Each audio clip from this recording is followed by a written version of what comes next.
পাঁচ রাজ্যের আয়ের দিকে আমাদের নজর রয়েছে, যেটা জানা যাচ্ছে যে উত্তরপ্রদেশ ইতিমধ্যে ম্যাজিক ফিগার পেরিয়ে গিয়েছে বিজেপি এবং বিজেপি কর্মী সমর্থকদের মধ্যে সেখানে উচ্ছ্বাস ইতিমধ্যেই নজরে আসছে। যদি আমরা পাঞ্জাবের দিকে দেখি, সেখানে কিন্তু নিরঙ্কুশ সংখ্যাগরিষ্ঠতা পেতে চলেছে আম আদমি পার্টি। উত্তরাখণ্ডে বিজেপি ম্যাজিক ফিগার পেরিয়েছে, মণিপুরে বিজেপি এগিয়ে রয়েছে, গোয়াতে হাড্ডাহাড্ডি লড়াই চলছে। তবে উত্তরপ্রদেশে যেটা যথেষ্ট গুরুত্বপূর্ণ এবং উত্তরপ্রদেশ কিন্তু ফোকাসে রয়েছে আজকে সকাল থেকে, সেখানে ম্যাজিক ফিগার অনেকক্ষণ আগেই বিজেপি পেরিয়ে গিয়েছে। আমরা এই সব কিছু নিয়ে কথা বলবো। আমাদের সঙ্গে রয়েছেন সরাসরি नेशनल एडिटर मनोज जी, जो शुरू से ही जो रुझान सामने आ रहे थे, उत्तर प्रदेश में मैजिक फिगर पार कर गए बीजेपी। अगर हम देखें उत्तराखंड में, वहां पे भी बीजेपी आगे है, मणिपुर में भी आगे है, और पंजाब में एक अलग परिवर्तन जहां पे आम आदमी पार्टी का एक प्रभाव नजर आ रहा है, और गोवा में भी लड़ाई जारी है। अगर हम उत्तर प्रदेश की बात करें तो उत्तर प्रदेश में जैसे कहा गया था कि सपा का एक वहां पे पावर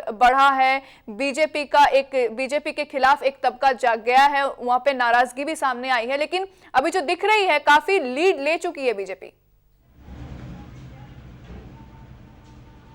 बिल्कुल, अगर 5 राज्यों के परिणाम जो कि अभी हमारे सामने निकल कर आ रहे हैं, देखें ठीक वैसे ही हैं जैसे एग्जिट पोल के इर्द गिर्द दिखाई दिए थे।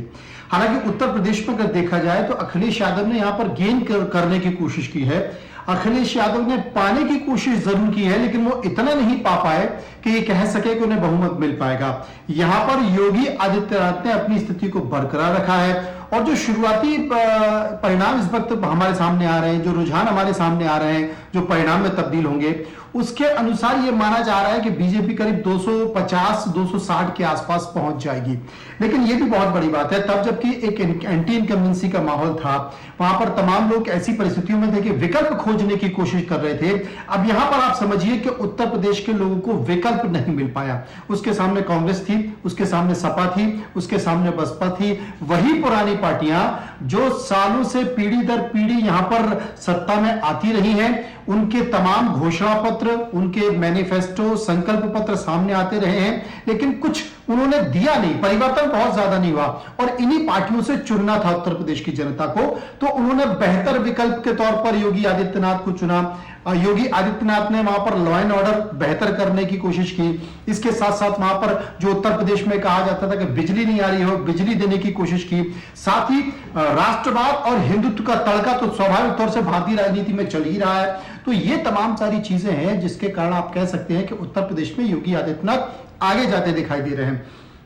लेकिन इसके ठीक उलट अगर आप पंजाब में देखेंगे तो पंजाब में वही पुरानी पार्टियां, अकाली दल, कांग्रेस, इसके साथ साथ बीजेपी जो पार्टियां थी वो, और एक नए विकल्प के तौर पर वहां पर आम आदमी पार्टी, अरविंद केजरीवाल पहुंचे, वहां पर उन्होंने अपनी उपस्थिति दी। तो जो मतदाता थे थकी हुई पार्टियों से निकलकर उनके सामने एक विकल्प था, दिल्ली मॉडल था, और उस दिल्ली के मॉडल के तहत सबसे बड़ी चीज है कि अरविंद केजरीवाल ने एक ऐसे व्यक्ति को अपना मुख्यमंत्री पद का उम्मीदवार बताया जिसके बारे में पॉलिटिकल पार्टी और पॉलिटिकल लीडर अक्सर कहते रहते हैं कि ये तो शराब पीकर कहीं भी गिर पड़ता है, आखिर आप मुख्यमंत्री पद का उम्मीदवार किसे बता रहे हैं। उसे अगर 89 और 80 सीटों के साथ प्राथमिकता मिल रही है तो आप समझिए कि इस देश की जनता कितनी दुखी हो चुकी है राजनीतिक पार्टियों से, कितनी थक चुकी है पुराने चेहरे देख देखकर, उनके घोषणा पत्र, मैनिफेस्टो को देखकर उसे विकल्प चाहिए। और अगर उसे विकल्प नहीं मिलेगा तो वो उन्हीं पार्टियों में से जो बेहतर पार्टी है उसे चुनेगी, और बेहतर पार्टी के तौर पर उसने यहां पर चुना योगी आदित्यनाथ को। और नई पार्टी के तौर पर, नए लीडर के तौर पर शायद एक चेहरा अरविंद केजरीवाल, क्योंकि वहां पर शराब का मुद्दा, ड्रग्स का मुद्दा, करप्शन का मुद्दा, अवैध उत्खनन का मुद्दा पंजाब में सालों से उठता रहा है। हर राजनीतिक पार्टी आती है, अपने घोषणा पत्रों से खत्म करने की बात करती है, लेकिन कर नहीं पाती है। इसलिए एक नया चेहरा वहां पर पहुंचा है। उत्तराखंड में एक नया प्रयोग मैं आपको बताना चाहता हूं। उत्तराखंड में एक नया प्रयोग बीजेपी ने किया, क्योंकि जब बीजेपी की लीडरशिप आपस में लड़ने लगी, झगड़ा करने लगी, जिसमें रमेश पोखरियाल निशंक थे, तमाम सारे नेता थे, तो उन्होंने कहा कि इस झगड़े को खत्म करने के लिए एक नए लड़के को, जैसे ठीक गुजरात में किया गया है। गुजरात में विजय रूपाणी को हटा के, क्योंकि नितिन पटेल लड़ रहे थे, विजय रूपाणी लड़ रहे थे, इधर जो उत्तर प्रदेश की गवर्नर है वो भी वहां पर तमाम आजमाइश कर रही थी, वहां पर उन सबको हटाया, पहली बार के विधायक को आगे लेकर आए, उसे मुख्यमंत्री बनाया और पूरी कैबिनेट साफ कर दी। ठीक ऐसा ही यहां पर एक प्रयोग उत्तराखंड में किया गया, जब सारे बीजेपी के पुराने लीडर लगने लगे और लगा कि एंटी इनकम्बेंसी है, इस लड़ाई झगड़े में हमें नुकसान हो सकता है, तो एक नए चेहरे के तौर पर, नए लड़के के तौर पर धामी को वहां पर बनाया गया, जो कि सेकेंड टाइम के सिर्फ विधायक हैं। और धामी का प्रयोग इतना सफल रहा है बीजेपी का कि देखिए एंटी इनकम्बेंसी भी खत्म हुई, नए लड़के के तौर पर, प्रयोग के तौर पर लाया गया और धामी वहां पर दोबारा से रिपीट कर रहे हैं।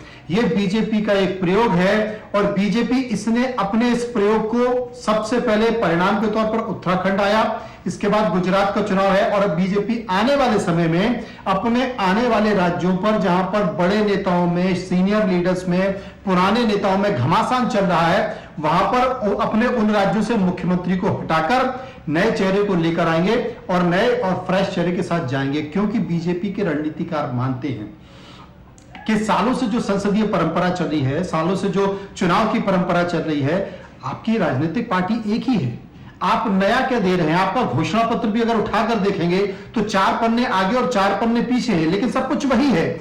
इसलिए वो जानते हैं कि एंटी इनकम्बेंसी कभी पॉलिटिकल पार्टी की नहीं होती है, एंटी इनकम्बेंसी हमेशा लीडर्स की होती है, चेहरों की होती है। चेहरे बदल दीजिए, पब्लिक को भरोसा दिलाइए और आप चुनाव जीत जाइए। ठीक यहीं पर आपने देखा उत्तराखंड में प्रयोग हुआ है और उत्तर प्रदेश में राम मंदिर, योगी आदित्यनाथ का हिंदुत्व कार्ड, नरेंद्र मोदी का भरोसा और राष्ट्र प्रेम, राष्ट्रहित, एक ये चीज निकल कर आई है।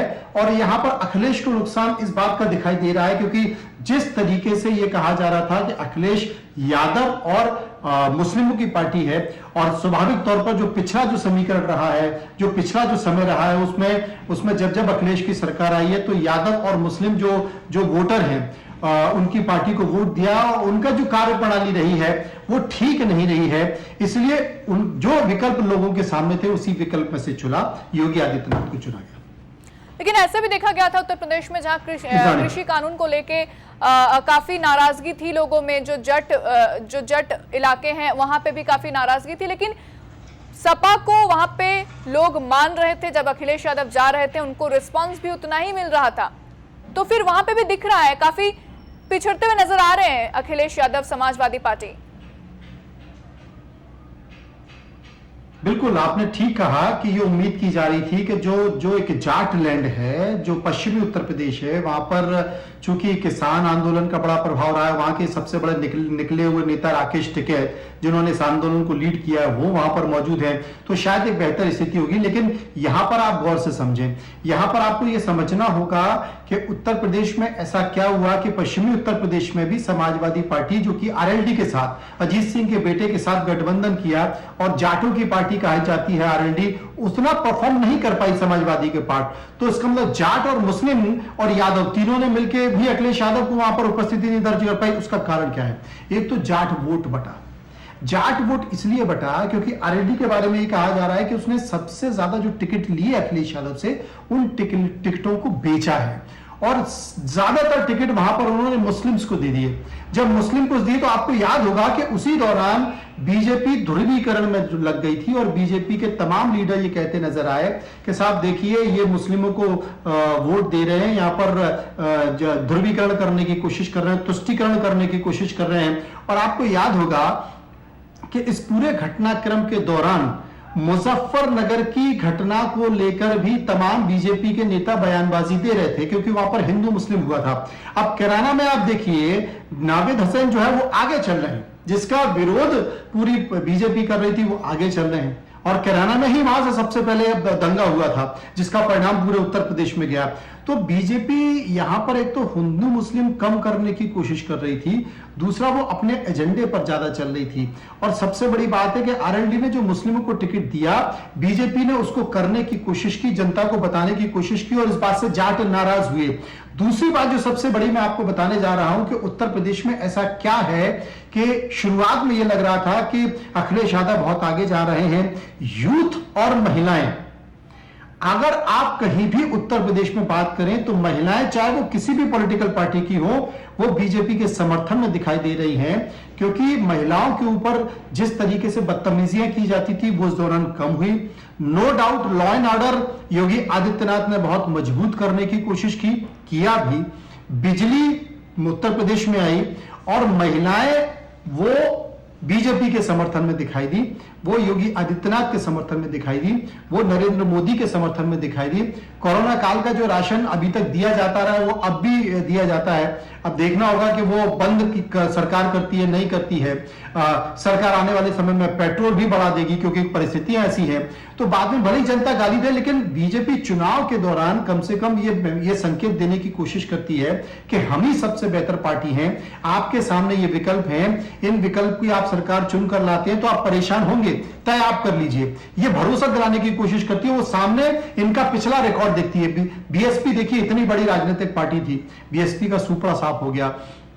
कांग्रेस ने इस बार लड़की हूं लड़ सकती हूं, प्रियंका गांधी ने नारा दिया, वो कहीं दिखाई नहीं दे रही है। वो 4-5 सीटें अगर उनको मिल जाएं तो अपनी इज्जत बचाने के लिए उन्हें यही काफी है, क्योंकि आप सिर्फ रैली में जाकर हाथ हिलाकर चुनाव के टाइम पर यह बताने की कोशिश करेंगे कि जनाब हम भी हैं, तो आपको कोई नहीं पूछेगा। आपको जमीन पर जाना होगा, आपको जमीन पर जाकर लोगों को भरोसा दिलाना होगा, क्योंकि आप भरोसा तो अब तक दिला नहीं पाए हैं। बहुत बेहतर विकल्प था। अब देखिए, उत्तर प्रदेश में लंबे समय से राजनीतिक पार्टी सत्ता में कांग्रेस नहीं है। एक बहुत बेहतर विकल्प था कि वो अपनी जमीन तैयार करती और फिर सत्ता में आती। लेकिन वही पंजाब में अरविंद केजरीवाल ने कर दिया। अरविंद केजरीवाल ने ऐसे ही नहीं किया। अरविंद केजरीवाल करीब 1.5-2 साल से वहां पर काम कर रहे थे। वहां पर वो संकेत और संदेश देने की कोशिश कर रहे थे, वो चुनिंदा लोगों की सूची बना रहे थे। लेकिन कांग्रेस ने ऐसा नहीं किया। कांग्रेस की सबसे बड़ी बीमारी क्या है कि चुनाव के 3 महीने पहले वो जागती है और 15 दिन पहले टिकट देती है। इसके पहले उसको पता ही नहीं होता है कि हमें क्या करना और क्या नहीं करना। एक बड़ा कार्ड महिलाओं को 50% मैं इसी बात पे आऊंगी। पंजाब में जो आम आदमी पार्टी का जो एक वर्चस्व दिख रहा है, जो प्रभाव दिख रहा है, क्या ये जो परिवर्तन है, क्या ये देश की राजनीति को एक नया दिशा देगी? क्योंकि एक रीजनल पार्टी उसने आके जो कांग्रेस को पछाड़ा है, जो बीजेपी को पीछे छोड़ा है, और आम आदमी पार्टी उभर के सामने आई। क्या ये अरविंद केजरीवाल का करिश्मा है, या फिर जो उन्होंने दिल्ली मॉडल की बार बार जिक्र की थी, क्या वो है, या फिर कांग्रेस के अंदर जो मतभेद है वो सामने आई और जनता ने नहीं स्वीकारा? देखिए, मैं आपके इस सवाल को जोड़ता हूं इससे कि अगर आप देखेंगी तो कांग्रेस के G23 जो एक ग्रुप बना है, पुराने लीडर्स का ग्रुप बना, उन्होंने एक चिट्ठी लिखी थी सोनिया गांधी को। उस चिट्ठी में इस बात का जिक्र किया गया था कि हम लोगों से भरोसा खोते जा रहे हैं, क्योंकि हम काम नहीं कर रहे हैं, हम चेहरे तय नहीं कर पा रहे, हम लोगों में भरोसा नहीं जता पा रहे। आपको याद होगा पिछले 4 साल से पार्टी धक्के खा रही है कि राष्ट्रीय अध्यक्ष कौन होगा। राहुल गांधी बन जाते हैं, राहुल गांधी फिर इस्तीफा दे देते हैं, तो फिर सोनिया गांधी उस कार्यवाहक अध्यक्ष बन जाती हैं। फिर कार्यवाहक अध्यक्ष बनने के बाद पार्टी में यह तय होता है कि किसे अध्यक्ष बनाया जाए। फिर वो कार्यवाहक से फिर पूर्ण अध्यक्ष बन जाती हैं और एक मीटिंग में सबको डांटती है कि मैं ही अध्यक्ष हूं, बताइए किसको क्या कहना है। सारे लोग चुप हो जाते हैं। मतलब पूरी कांग्रेस पार्टी में जब ये पता है कि राहुल गांधी पर भरोसा नहीं है, विपक्षी पार्टियों ने राहुल गांधी का इतना मजाक उड़ा दिया है कि अब राहुल गांधी चाहकर भी लोगों में भरोसा नहीं जता पा रहे हैं, उन्हें उत्तर प्रदेश छोड़कर साउथ भागना पड़ा, दक्षिण की तरफ भागना पड़ा। तो आपके पास एक तरीका है, आप अपने सबसे अच्छे लीडर को चुनिए और राष्ट्रीय अध्यक्ष बना दीजिए और उसको काम करने दीजिए। लेकिन आपको डर है, आपके अंदर इनसिक्योरिटी है, कहीं हमारी पार्टी को ना खा जाए, कहीं वो हमसे बड़े ना हो जाए। ये एक सबसे बड़ा कारण है जिस पर अब तक पार्टी ने कोई काम नहीं किया है। पिछले 4-5 चुनाव हो चुके हैं, लेकिन अभी तक पार्टी इस पे काम करने को तैयार नहीं है। और G23 के ग्रुप से फिर कुछ बयान आने वाले हैं, आप इंतजार कीजिए। आपने कहा अरविंद केजरीवाल ने ऐसा क्या किया। पब्लिक थक चुकी है, पब्लिक अब विकल्प चाहती है। आपने भी सुना होगा, आपके न्यूज रूम में आप किसी चौपाल पर चले जाइए, आप गांव पर चले जाइए, आप किसी चौराहे पर चले जाइए, चाय की दुकान पर चले जाइए, वहां पर एक ही चीज कहती मिलेगी कि जनाब हम नरेंद्र मोदी को वोट नहीं देते हैं, हम बीजेपी को वोट नहीं देते हैं, हमें विकल्प बताइए, विकल्प क्या है। देखिए पश्चिम बंगाल में भी चुनाव हुआ, बीजेपी ने अपनी पूरी ताकत झोंकी, बीजेपी ने वहां पर तमाम संसाधनों का उपयोग किया। लेकिन वहां पर क्यों बीजेपी हार गई? क्योंकि बीजेपी ममता बनर्जी के सामने एक बेहतर विकल्प नहीं खड़ी कर पाई। और बेहतर विकल्प के तौर पर खड़ा करने की कोशिश किसे किया गया?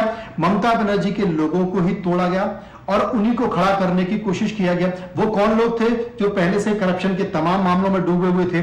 तो ममता बनर्जी के अगर बगल में आप कोई बड़ा लीडर खड़ा कर देते, बंगाल की धरती का खड़ा कर देते, बांग्ला चेहरे को खड़ा करते, तो शायद परिणाम कुछ और होंगे। लेकिन चुनाव के टाइम पर आप माहौल बनाने की कोशिश करें और दीदी चिल्लाते रहे, उससे फर्क नहीं पड़ता है। इसलिए बंगाल में बीजेपी ने मुंह की खाई, ममता बनर्जी जीत कर आई।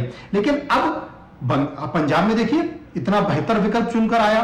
जब उत्तराखंड में बहुत ज्यादा लड़ाई हो गई और लड़ाई में ये चर्चा में आने लगा कि अब बीजेपी को नुकसान होता है, सारे पुराने बड़े लीडरों को नरेंद्र मोदी, अमित शाह, जेपी नड्डा ने किनारे किया, उनको पेटी पैक किया और एक नए लड़के को जो कि खुद कभी सोच नहीं सकता था कि मैं मुख्यमंत्री बन सकता हूं, उसे मुख्यमंत्री बना दिया। परिणाम आपके सामने है। मैंने फिर कहा कि एंटी इनकम्बेंसी कभी पार्टी की नहीं होती है, हमेशा व्यक्तियों की होती है, चेहरों की होती है। आप चेहरे बदल दीजिए, पब्लिक को भरोसा दिखाइए और चुनाव जीत जाइए। बीजेपी ठीक वही कर रही है। गुजरात में इतनी ज्यादा एंटी, अब इसके बाद हिमाचल और गुजरात में चुनाव है, इतनी ज्यादा एंटी इनकम्बेंसी गुजरात में है, उनके पास विकल्प क्या? पूरी कैबिनेट साफ कर दी। और जब विधायक दल की बैठक हुई तब तक पर्यवेक्षकों को पता नहीं था कि वहां पर कौन बनने वाला है मुख्यमंत्री। सारे विधायक सामने बैठे हुए थे और उसके बाद दिल्ली से फोन आता है और दिल्ली से बताया जाता है कि ये हमारे विधायक दल के नेता होंगे, इनको मुख्यमंत्री बनाना है। जब पर्यवेक्षकों ने देखा कि कौन है वो व्यक्ति जिसका मुख्यमंत्री के नाम आया, उन्होंने कहा कि फलाने व्यक्ति कहां है, तो एक पीछे से हाथ खड़ा हुआ जो कि भीड़ में सबसे पीछे बैठा हुआ था विधायक, वो पहली बार का विधायक था। उनसे कहा गया आप आगे आइए, आप ही मुख्यमंत्री होंगे। उन्हें आगे बुलाया गया। पूरा विधायक दल चकित रह गया कि ये हो क्या रहा है। उसके बाद दूसरा फैसला, पूरी कैबिनेट साफ कर दी गई, एंटी इनकम्बेंसी खत्म, लोगों की नाराजगी खत्म। कोई लोग कहते हैं चलो नया चेहरा, मौका देते हैं। कांग्रेस क्या कर रही थी? चन्नी को बना दिया, चन्नी पहले से मंत्री थे, चन्नी को बना दिया। फिर नवजोत सिंह सिद्धू उन पर आरोप लगाते रहे, फिर नवजोत सिंह सिद्धू को अपने प्रदेश अध्यक्ष बना दिया। वहां पर जाखड़ एक इतने अच्छे नेता थे, अमरिंदर सिंह प्रभावी नेता थे, अमरिंदर सिंह भी निपट गए, जाखड़ भी निपट गए। चन्नी और नवजोत सिंह सिद्धू जीतने का संघर्ष कर रहे हैं। सोचिए आप, कल्पना कीजिए आप। तो कांग्रेस में मंथन नहीं हो रहा है, कांग्रेस में चिंतन नहीं हो रहा है, सिर्फ अपनी कुर्सी बचाने की कोशिश की जा रही है। वो कुर्सी सोनिया गांधी भी बचा रही हैं, वो कुर्सी राहुल गांधी भी बचा रहे हैं। और बीजेपी में क्या हो रहा है? नए नए प्रयोग किए जा रहे हैं और किसी बात की चिंता नहीं की जा रही है कि किसको बुरा लगेगा, किसको अच्छा लगेगा। सिर्फ वो अपनी संघ से रिपोर्ट मंगवाते हैं, संगठन से रिपोर्ट मंगवाते हैं, सर्वे कराते हैं, आप देखिए, और उसके बाद ही वो टिकट देते हैं। तमाम नए लोगों को टिकट दिया गया है, वहां पर सफलता साफ तौर पर दिखाई दी गई। इसलिए पब्लिक ये चाहती है कि आप पुरानी बातें मत कीजिए, आप हाथ मत हिलाइए रैलियों में, आप ये बताइए कि आप करेंगे क्या। कांग्रेस के पास कुछ भी नया करने को नहीं है, बीजेपी के पास भी उत्तर प्रदेश में कुछ नया करने को नहीं था। लेकिन बीजेपी ये कह रही थी कि देखिए अगर हम जाएंगे तो यादव आएंगे, हम जाएंगे तो मुस्लिम आएंगे, हम जाएंगे तो गुंडागर्दी आएगी, हम जाएंगे तो सारी परेशानियां वहीं आ जाएगी जो पहले थी। आप तय कर लीजिए क्या करना है। महिलाओं ने और युवाओं ने सबसे ज्यादा वोट दिया है। तो अब भारतीय राजनीति में विकल्प क्या है? बीजेपी से नाराजगी है, एंटी इनकम्बेंसी है, लेकिन मुझे बताइए विकल्प क्या है? लोगों के सामने क्या विकल्प है? वही कांग्रेस, वही घिसे पिटे राहुल गांधी जो कि कई जगह से नकार चुके हैं। जी मनु जी, इस बारे में, इस प्रसंग में लौटेंगे आपके पास वापस, आपसे बातचीत होती रहेंगी, लेकिन एक ब्रेक का टाइम हो गया। একটা বিরতি নিয়ে ফিরছি, সঙ্গে থাকুন।